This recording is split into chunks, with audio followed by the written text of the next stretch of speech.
Okie dokie, and we are back. Well, she still seems like that, so just less so, I guess. Dot dot dot. Huh? Oh, right. We haven't even touched the assignment. We should start work now, or Shi-chan will get mad. The assignment is also kind of long, so we should start now if we want to finish it before the end of class. Wahahaha, that too. Dot dot dot. Shizune glares at the two of us impatiently. I don't need to know sign language to understand that. Okay, I get the message. Dot dot dot. After class, we can take a walk around the grounds together. It's a nice day today. Okay. The assignment is actually very challenging to get through, combining aspects of being both difficult and unnecessarily long. I hate those types of assignments, and those were annoying, and are annoying. Still, we finish it a few minutes earlier than everyone else in class, despite our late start. Shizune and Misha are really capable. They're quite different, though. The class rep is as calm and professional as she looks, while Misha is a lot more playful and girlish, not to mention a little more easily distracted. To be honest, the two of them did most of the work. I feel guilty about that. The clock tower bell rings, signaling the end of the period. Time for lunch. Without knowing what else to do, I follow Misha, who is beckoning me into the hallway and down the stairs. We descend even below the lobby where I met Muto, down to the bottom floor. Even like everything else in the school, the cafeteria seems too spacious and oddly modern in contrast to the classic exterior. Man, I'm butchering this. Its big windows open to the courtyard and towards the main gate. This is the cafeteria. Her enthusiastic statement of the obvious makes people around us stare, but Misha doesn't seem to care, so we proceed to the line. There is a rather long list of menu options, which seem great until I realize that many of them are to accommodate students who need special diets. How nice. It almost feels like I'm back at the hospital, eating portions measured with scientific precision to meet the needs of the patients. I pick something at random and follow Shizune to a table sitting opposite of her. As I nibble indifferently at the food I'd rather not eat, Misha pokes me on the side to get my attention and points to Shizune. Dot dot dot. Oh, look at your little grumpy face. I don't understand sign, so the point escapes me. Maybe looking at the person who talks to you is proper and polite. Do you want to know something? What? About anything. We're your guides, so you should ask if there's something. I wonder. Let's see here. I think I got everything I need to know. Ask about the library. Ask about Shizune's deafness. I guess I'll ask about Shizune's deafness. Shizune intrigues me, and I kind of want to ask something about her. But I can't really ask about something that personal, can I? I can't come up with anything else to ask, so I just focus on my food while the girls talk between themselves. So I don't get to ask? What the fuck? Misha and Shizune sign back and forth very animatedly, throwing sideways glances at me, but Misha refrains from translating. Maybe they're talking about secret girl stuff or something. Dot dot dot. I quickly notice a conversation in sign is not enough to fill a silence. Yeah, you got an awkward silence either way. We arrive in the classroom early, but we're not the first. That dark-haired girl I noticed before is slumped over her desk at the last row. Oh, I startled her. Wild, whoever this is. She jumps a little when Misha crashes into the room with the elegance of a rhino. She shrinks deeper into her seat. I can feel her tension all the way from here, as if she were slowly turning into stone just from our presence. Misha and Shizune either didn't notice or didn't mind it as they walked directly past her to their seats and began to converse. I'm left wondering about her, even when the classroom slowly fills with other students and finally the teacher. Getting into the rhythm of the school feels strange. It's as if my brain remembers how this is done, but my body doesn't. Towards the end of class, I start yawning and counting the minutes left. I shouldn't be this tired on my first day of school. Maybe it's the long time spent in the hospital that made me like this. I'm even feeling physically weak and lifeless. Before long, the final bell rings. School is finally over for the day. Beside me, Misha and Shizune are having a short conversation. After a bit of deliberation, Misha turns to me. ... Unfortunately, we can't stay and show you around today, Hee-chan. We've got to hurry already, oh, I forgot to do her voice. Hold on. Unfortunately, we can't stay and show you around today, Hee-chan. We've got to hurry already, since there's a lot of work for us to do. ... You'll find your way around here, I'm sure of it. Wait. The teacher said I'd have to see the nurse. Where do I go? Where do I have to go? Is that so? We can at least show you that much. Come on, the nurses have their own building, so we have to go outside. We join the flow of students making their way down the stairwell and outside, with the girls pointing out other senior classrooms in the same hallway as ours. So I'm a senior? Then we get outside. When we get outside, the girls make their way to the smaller building right next to the school. It's built in the same style, so it looks like it's actually a part of the main building. ... This is the auxiliary building here. There's a lot of official and important stuff inside, like Hamako Foundation office and all of the nurse office.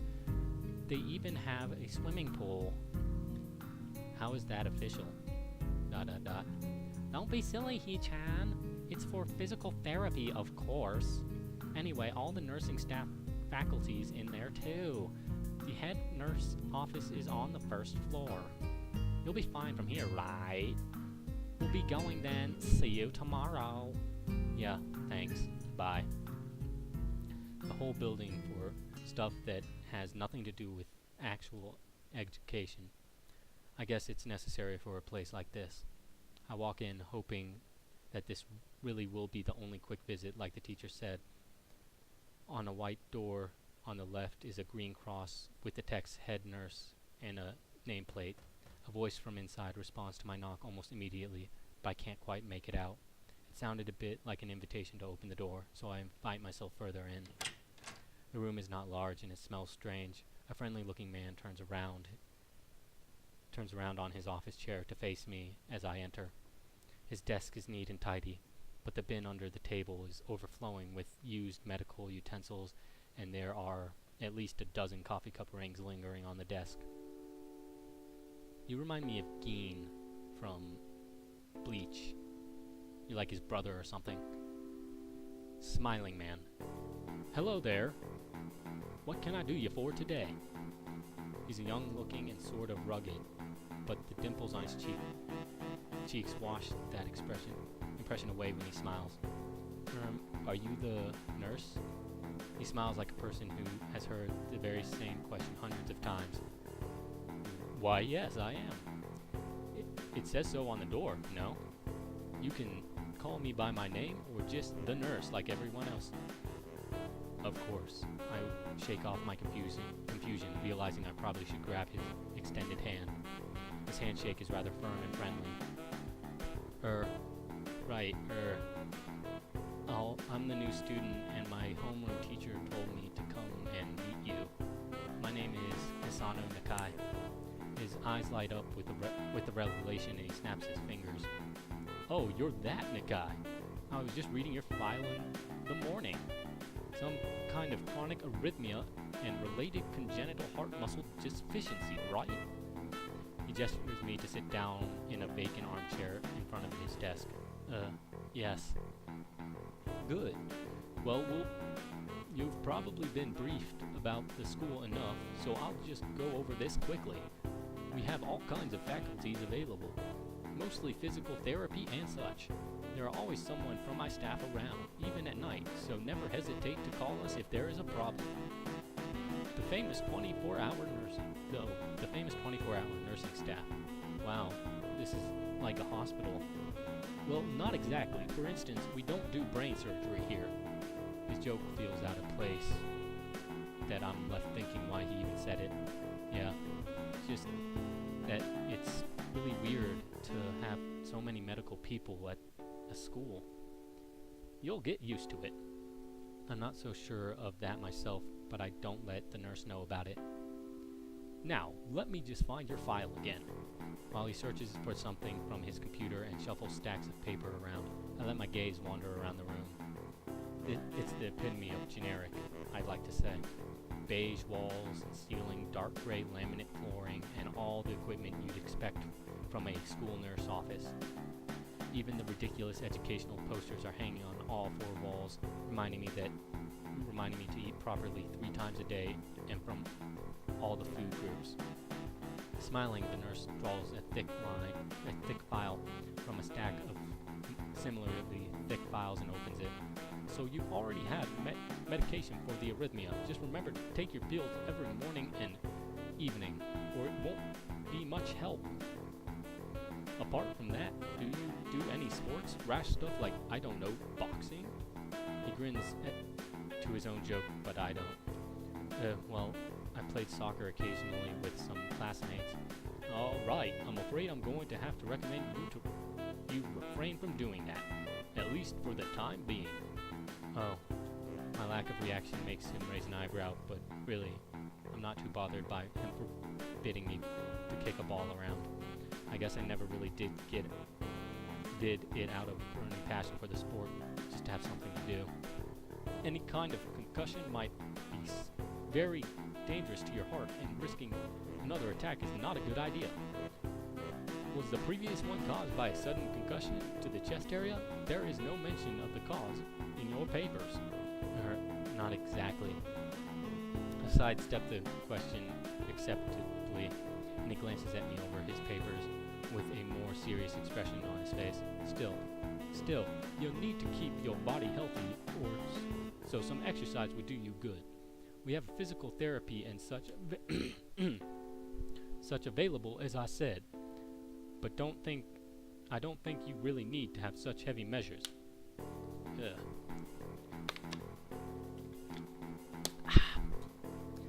Just get some light exercise regularly. Brisk walks or even light jogging, jumping rope, that sort of thing. Swimming maybe. There's a pool here. So I was told. You were? Very good.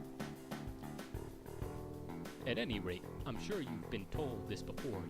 You just need to take care not to overexert yourself. He wags his finger to emphasize the point. No need, really. I've heard this 1,000 times already. Absolutely no unnecessary risks. Take care of yourself. Okay. He goes over my papers one more time and sets them on the desk, obviously content. Good. That's it then. Come meet me if you ever need something. I'm ushered out before I even realize it. A quick visit indeed. I end up standing in front of the main building and the auxiliary building, although to my eyes they look one and the same. It's the first real look I get at the other students, so I watch people coming out of the school, going towards the gate or the dorms. Everyone seems to know where they're going, and I still keep thinking that most of them don't look too special for being students at the special school. Then again, neither do I. Does this make me one of them? One of us? ... I should go somewhere too, to prevent me from getting lost. It's around dinner time, but I feel tired instead of hungry. The weariness in me only grows as I trudge towards the dorms, set a little way apart from the main building complex. There is a garden of sorts between the school and the dorms, shrubbery, flowers, and an overbearing smell of fresh cut grass that fills the atmosphere. It dawns on my tired mind that the smell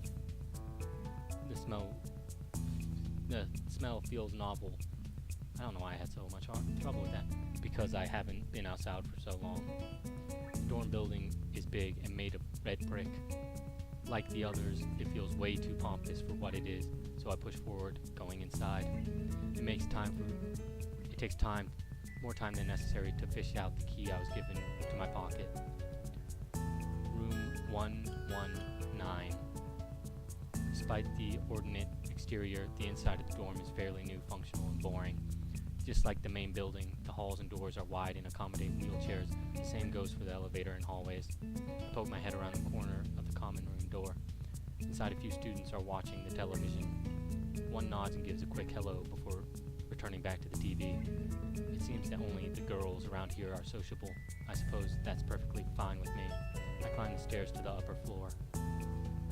There are small corridors branching off from the main hallway. Well, I'm running short on time now, and we will be back in the next episode.